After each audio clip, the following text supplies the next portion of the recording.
کریم اما بعد فاعوذ باللہ من الشیطان الرجیم بسم اللہ الرحمن الرحیم باب ما یقول اذا قام من اللیل، جب رات کو اٹھے تو کیا کہے۔ الفصل الاول، پہلی فصل۔ یاد رکھیے میرے آقا نبی اکرم نور مجسم قائد المرسلین صلی اللہ تعالی علیہ وسلم کا معمول مبارک یہ تھا کہ ہر سانس کے ساتھ آپ سرکار اللہ کا ذکر فرماتے تھے، ہر سانس کے ساتھ سرکار ذکر فرماتے۔ رات کو جب حضور اٹھتے تھے نا تو اتنی خوبصورت دعائیں آپ سرکار نے ارشاد فرمائی ہیں نا، میں کہتا ہوں حضور ایمان تازہ ہو جاتا ہے۔ جب رات کو آپ سرکار اٹھتے تھے، ہر وقت اٹھتے بیٹھتے سوتے جاگتے آپ کی زبان پر ذکر مبارک جاری تھا۔ ہم بھی دعا کرتے ہیں کہ میں سو جاؤں یا مصطفیٰ کہتے کہتے، کھلے آنکھ صلی اللہ کہتے کہتے، اللہ ہمیں بھی ایسی جو ہے وہ زبان نصیب کر دے جو 24 گھنٹے اللہ کا ذکر کرے، اس کے نبی پہ درود پڑھے۔ اچھا جی، اب حدیث پاک سماعت فرما لیں جی۔ حضور کے اذکار میں ایک حدیث یہ امام مسلم نے امام بخاری نے دونوں نے نقل کی، یعنی ابن عباس قال کان نبی صلی اللہ علیہ وسلم اذا قام من اللیل یتہجد قال اللهم لك الحمد انت قیوم السماوات والارض ومن فيهن ولك الحمد انت نور السماوات والارض ومن فيهن ولك الحمد انت ملك السماوات والارض ومن فيهن ولك الحمد انت الحق ووعدك الحق ولقاءك حق وقولك حق والجنة حق والنار حق والنبيون حق ومحمد حق والساعة حق اللهم لك أسلمت وبك آمنت وعليك توكلت وإليك أنبت وبك خاصمت وإليك حاكمت فاغفر لي ما قدمت وما أخرت وما أسررت وما أعلنت وما أنت أعلم به مني أنت المقدم وأنت المؤخر لا إله إلا أنت ولا إله غيرك متفق علیہ۔ حضرت ابن عباس فرماتے ہیں کہ نبی اکرم صلی اللہ علیہ وسلم جب رات میں تہجد پڑھنے کے لیے اٹھتے تو کہتے، اے میرے اللہ تیرے لیے حمد ہے، تو آسمانوں اور زمین اور ان کے اندر والوں کو قائم رکھنے والا ہے، تیرے ہی لیے حمد ہے، تو آسمانوں اور زمین اور اس کے اندر والوں کا نور ہے، اور تیری ہی حمد ہے، تو آسمانوں اور زمین اور ان کے اندر والوں کا بادشاہ ہے، اور تیری ہی حمد ہے، تو حق ہے، تیرا وعدہ حق ہے، تجھ سے ملنا حق ہے، تیری بات حق ہے، جنت حق ہے، آگ حق ہے، نبی حق ہیں، جناب محمد حق ہیں، قیامت حق ہے۔ اے اللہ تیرے لیے میں اسلام لایا، تجھ پر ایمان لایا، تجھ پر میں نے بھروسہ کیا اور تیری طرف میں نے رجوع کیا، تیرے بھروسے پر میں کافروں سے لڑتا ہوں اور تجھ سے فیصلہ چاہتا ہوں، میرے اگلے پچھلے چھپے کھلے بخش دے، اور وہ بخش جنہیں تو مجھ سے زیادہ جانتا ہے، تو ہی آگے بڑھانے والا ہے اور تو ہی پیچھے ہٹانے والا ہے، تو ہی معبود ہے، تیرے سوا کوئی معبود برحق نہیں ہے۔ حضور کی دعاؤں میں سے ایک یہ دعا ہے۔ آپ کو اللہ تعالیٰ توفیق دینا جی قبلہ، تو یہ دعائیں میں اس لیے یہ ریکارڈ کروا لیتا ہوں کہ جب دل کرے سنو۔ آپ پڑھ سکتے نا پڑھ لو، نہیں پڑھ سکتے تو سن کے اس کی برکت حاصل کر لو۔ یہ وہ مقدس اور قیمتی الفاظ ہیں جو آپ کے میرے سنے جناب محمد الرسول اللہ صلی اللہ علیہ وسلم کی زبان سے نکلے ہیں۔ شاید انہی الفاظوں کی لاج رکھتے ہوئے اللہ ہماری بھی بخشش فرما دے۔ اب یہاں پر اس حدیث پاک کے میں چند آپ کو اسرار عرض کر دیتا ہوں۔ پہلا، قیم اور قیوم یہ مبالغے کی صیغے ہیں کہ وہ ایسا قائم ہے جس نے سب کو قائم رکھا ہوا ہے، جو شے بھی قائم ہے، جو بھی زندہ ہے اس نے زندہ کیا، جو بھی وجود رکھتی ہے اس کے رکھوانے سے وجود رکھنے والی ہے۔ میرے آقا نبی اکرم صلی اللہ علیہ وسلم کی اس حدیث پاک سے ایک ہمیں اور ملتا ہے، بقا اس کے کرم سے ہے۔ حضور اللہ تعالیٰ نے لاکھوں انسان پیدا کرتا ہے، پاکستان کے اندر لاکھوں لوگ پیدا ہوئے، لیکن پاکستان کے اندر اپنا کی نا ہے غازی علم دین شہیدہ نا زندہ ہاں جی، اس کیا اس وقت سے لے کے اور کوئی انسان ہی نہیں آیا، لیکن نہیں جناب، اللہ اس کو قائم رکھے ہوئے اس کے نام کو۔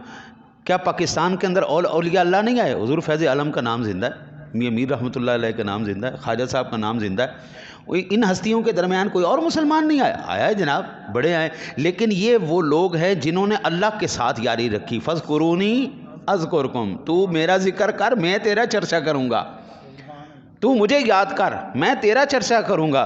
حضور وقت زمانے محتاج نہیں ہیں، اللہ کسی کا محتاج نہیں ہے، یہ سب دنیا محتاج ہے اس قائم رکھنے والے کی، اس قیوم کی۔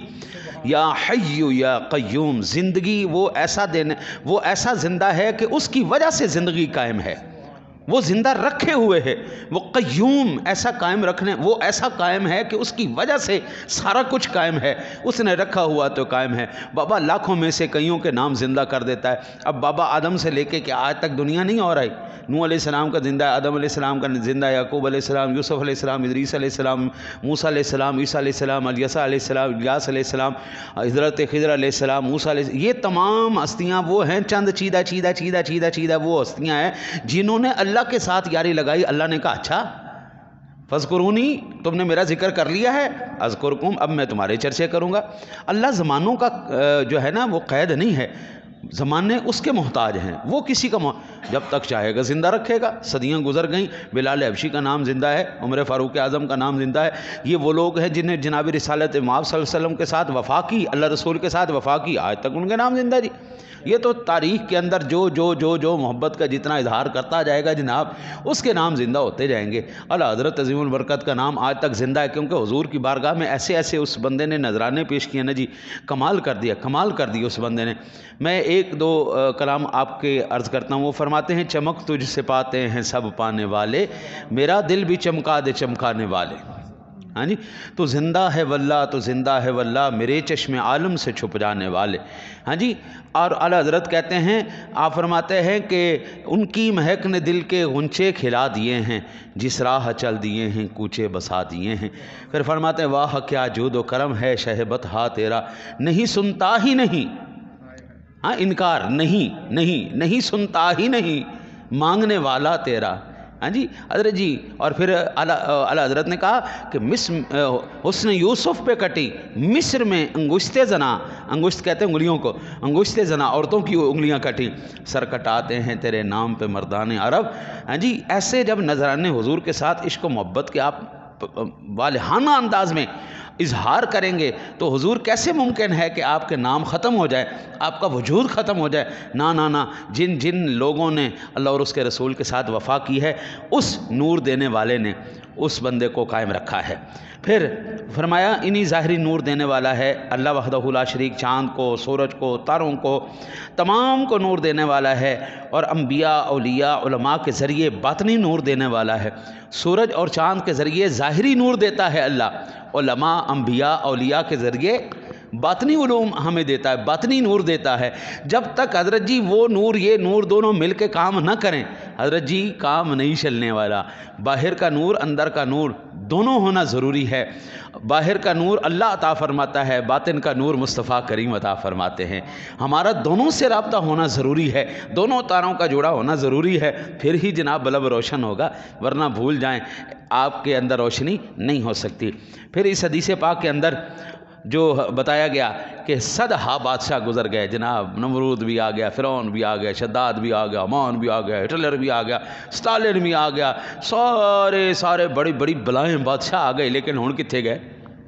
اب کدھر ہیں بادشاہیاں؟ ختم۔ ایک واحد ایسا ہے مالک یوم الدین، ایک ایسا بادشاہ ہے جس کی بادشاہی ہمیشہ سے ہے اور ہمیشہ ہی رہے گی۔ قارون دنیا کا سب سے امیر ترین آدمی کدھر گیا؟ ہاں جی، شداد آیا سی جنت بنان والا، وہ کدھر گیا؟ ختم ہو گئے، وہ پتہ ہی کو نہیں کدھر گئے جناب۔ پھر اس حدیث پاک کے اندر فرمایا میرے آقا نے، لقاء یعنی اللہ سے ملاقات جناب برحق ہے، آپ ہوں، میں ہوں، چھوٹا ہو، بڑا ہو، ہر ایک نے اللہ کی عدالت میں پیش ہونا ہی ہونا، اس کے سامنے پیشی بغیر پیشی لگے جناب وقت نہیں ہونا، کوئی حل ہی نہیں، ہونا ہی ہونا۔ پھر اس حدیث پاک کے اندر میرے آقا نبی اکرم صلی اللہ علیہ وسلم کی جو حدیث پاک ہے، حضور نبی اکرم صلی اللہ علیہ وسلم کی حقانیت پر سارے نبیوں کی حقانیت موقوف ہے، کیونکہ ان سب نے حضور صلی اللہ علیہ وسلم کی تشریف آوری اور حقانیت کی بشارتیں دی۔ جتنے بھی نبی آئے سب نے حضور کی آمد کی خبریں دی، آخری نبی آنے والا ہے، آخری نبی کئیوں نے نام لے لیے، کئیوں نے نشانیاں بتا دی، تو ان کی حقانیت حضور پر منحصر ہے جناب۔ صوفیہ کرام فرماتے ہیں کہ گناہوں سے باز آ جا، آ جانا یہ توبہ ہے، اور غفلت سے بعد آ کر بیدار ہو جانا انابت ہے۔ شریعت والوں کا توکل یہ ہے کہ اسباب پر عمل اور مسبب الاسباب پر نظر۔ طریقت والوں کا توکل یہ ہے کہ اسباب کی آڑ کو پھاڑ دینا۔ کہتے ہیں جی، شریعت والے کہتے ہیں جی ظاہری چیزیں دیکھو، ساری اسباب دیکھو، اور اللہ والے کہتے ہیں چھڈو جی سیدھا ہی انہوں دیکھو۔ ہاں جی، شریعت والے کہتے ہیں آپ دو کیٹیگری کر لیں۔ ایک وہ بندہ ہے جو کہتا ہے سبب تلاش کرنا چاہیے، سبب کے ذریعے سارا کچھ آتا ہے، لیکن ایک اللہ کے بندوں کی ایسی بھی کیٹیگری ہے، وہ کہتے ہیں چھوڑو جی سبب کی کرنا ہے، سیدھا مسبب الاسباب نو پڑھو، اس کو پکڑو، صبر وہ خود ہی پیدا کرتا چلا جائے گا۔ ہاں جی، اور جامع استغفار یہ دعا ہے جی، جس میں ہر قسم کی غلطیوں گناہوں کا ذکر آ گیا ہے۔ یہ سب کچھ ہماری تعلیم کے لیے، یہ یاد رکھیے حضور نے کہا نا یا اللہ میرے ظاہر باطن سب چھپے ظاہر تو گناہ بخش دے۔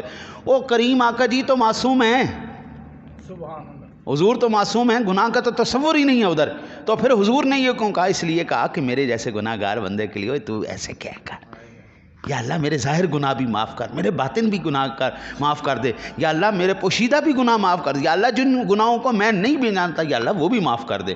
یہ ایسی زبردست قسم کی دعا ہے۔ پھر حضور نبی اکرم صلی اللہ علیہ وسلم کی ذات گرامی کے صدقے جائیے، گناہ گاروں کے دستگیر ہیں۔ ہم تو کہتے ہیں میرا نبی مشکل کشا ہے، ہم تو اس بات کو ماننے میں کوئی آر محسوس ہے نہیں کرتے۔ میرا نبی اس دنیا میں بھی مشکل کشائی کرتا ہے، میرے نبی حشر والے دن بھی کرے گا، میرا نبی قبر میں بھی انشاءاللہ کرے گا، وہ مشکل کشا ہیں۔ اللہ سے دعا ہے آپ کو مجھے عمل کی توفیق عطا فرمائے۔